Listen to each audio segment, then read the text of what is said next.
Hello, my name is Zamaria Winston, and I chose Threat 2 for our final project. My project will explore educational outcomes in Fulton County, Georgia, overall analyzing the difference in educational outcomes and the factors shaping educational success in North and South Fulton County. So my official problem statement: how do educational outcomes differ between North and South Fulton County, Georgia, and what factors contribute to these differences? In this website, we will explore the differences in educational outcomes between North and South Fulton County, Georgia, and the factors that contribute to these disparities. Educational outcomes are influenced by a variety of elements, including access to quality resources, teacher support, and learning environments. By comparing these two distinct regions within the same county, this project aims to highlight the challenges faced by schools and students in underserved areas. Through data analysis, visualizations, and key insights, I aim to raise awareness of how these disparities affect academic success and community growth. So this next section will explore the background understanding of the research topic and define necessary terms. Why study Fulton County? Well, Fulton County, Georgia offers a unique lens to examine educational outcomes due to its diverse mix of demographics, economic conditions, and school systems, all within a single county. I'm fascinated with this topic personally because I have experience with the disparity of educational outcomes, having attended South Fulton County schools from elementary to high school. From my observance, schools in the northern region often benefit from higher funding and advanced resources. Meanwhile, schools in the south face challenges such as limited funding, resource gaps, and higher student-to-teacher ratios. These disparities raise critical questions about equity in education and its long-term impacts on students' success. By studying Fulton County, I aim to uncover the factors driving these differences, explore how they shape academic performance and future opportunities, and identify insights that can inform solutions to bridge these gaps, not just in Georgia, but in communities nationwide. And to the right, you'll see that I have a picture of myself when I was about 12 years old, standing outside of my South Fulton County Middle School.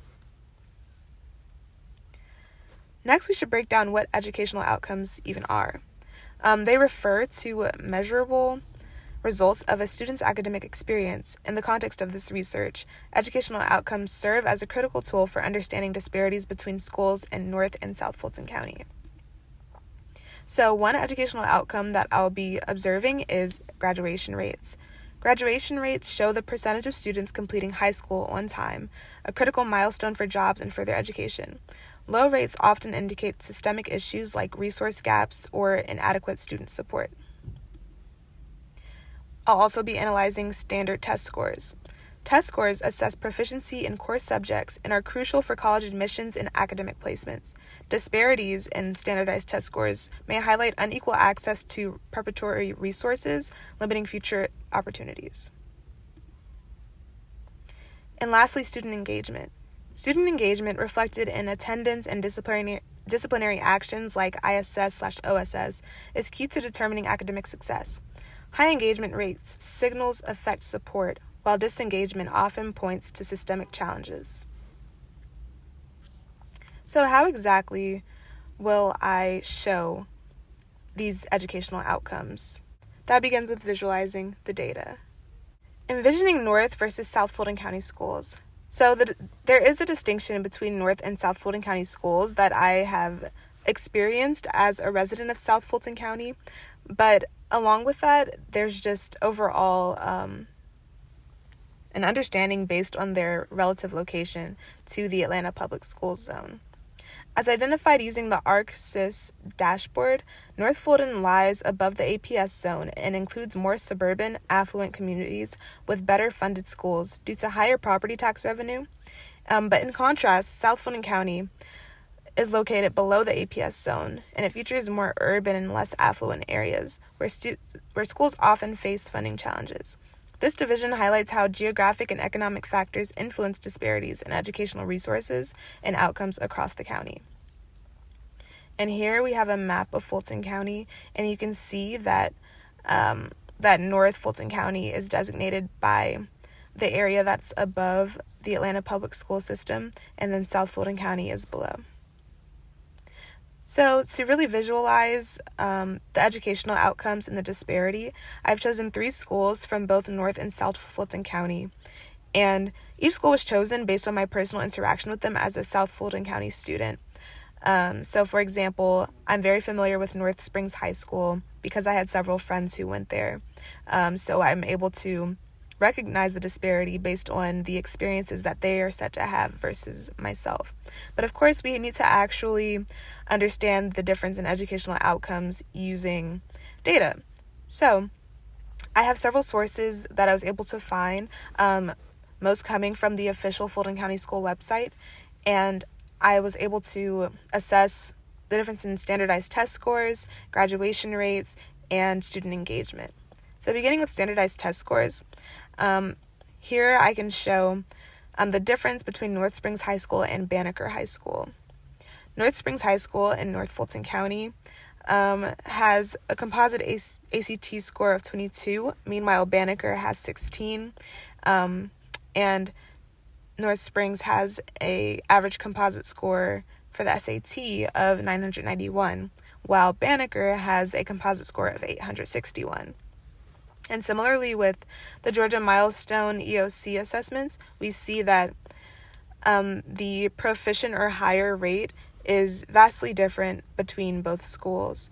So, for example, in American Lit and Composition, North Springs High School has a proficient or higher percentage of 40.98%. Meanwhile, Banneker is 15.53%. And the gap is just so vastly different that you can't help but wonder what is causing this gap. But of course, we can't just base it off of a comparison between two different schools. So let's take a look at the middle schools and elementary schools.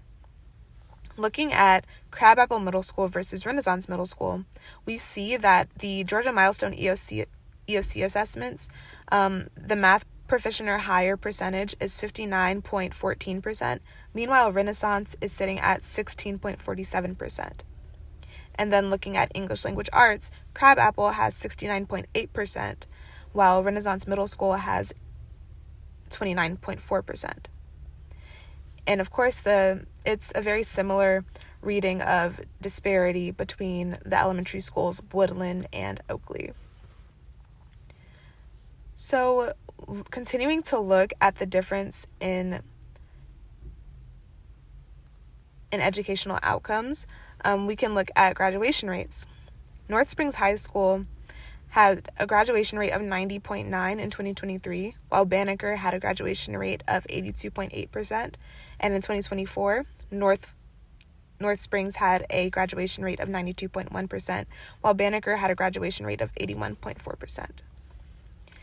And as we're looking at this, I distinctly chose these visualizations so that they were easy to understand and that they directly correlated with the other visuals of the website. So that's why with North Fulton County, we see that in the data visualization, the orange color is maintained and South Fulton, the green color is maintained, because I didn't want there to be any room for question. So moving on to student engagement, we're looking at attendance, office referrals, in-school suspension versus out-of-school suspension. We see that the South Fulton schools overall just have higher rates of missed school days and office referrals and policy violations than the North Fulton County schools. With all of this data presented, it's important that we look to actually analyze what this data means and what it represents. It's not just that the students at these North Fulton County schools are better at school or anything that you may initially think. It really boils down to the differences in funding and resources. And that's what I show here on the research findings page. So let's start with government funding. Government funding significantly impacts educational outcomes by shaping the quality of resources available to schools. Higher funding allows for smaller class sizes, experienced teachers, updated textbooks, and it goes on and on. On the contrary, underfunded schools often face overcrowded classrooms and outdated material, which is a significant disparity that will affect how a student learns in a classroom environment. And access to resources, these are playing critical roles in how a child's educational experience and outcomes are shaped. So resources like qualified teachers and up-to-date learning materials, this all contributes to a child's experience in a classroom. So the research here clearly highlights a concern and a gap for educational outcomes between North Fulton and South Fulton County schools, which is driven by differences in access to resources and opportunities. What we need to do is close this gap, which requires really just attention and awareness of the issue itself, which is what my webpage is aiming to do, bring awareness to this situation. Completing this project was truly a journey. Just because I've had many iterations and breaking down what my final research question would be. Initially, my focus was on examining government spending, particularly its allocation and impact on public education. However, as I delved into the available data, I discovered limitations in the breadth and specificity of the information. This required me to reassess my approach and adjust my scope accordingly. Based on the data I had access to, it became clear that focusing solely on government spending would not provide the depth of insights I was aiming for. As a result, I shifted my research question to emphasize educational outcomes rather than just financial allocations. This change allowed me to analyze patterns and trends in student performance, disparities between communities, and other systemic factors impacting educational success. While this pivot was challenging, it ultimately led to a more focused and data-driven exploration that aligns better with the insights of the data that I could find and support. I would also like to clarify that I'm responding to an issue with data visualization. I found this data online and decided to make my own graphs and bar charts just so that I could best provide a visual to the information that I was gathering on this topic.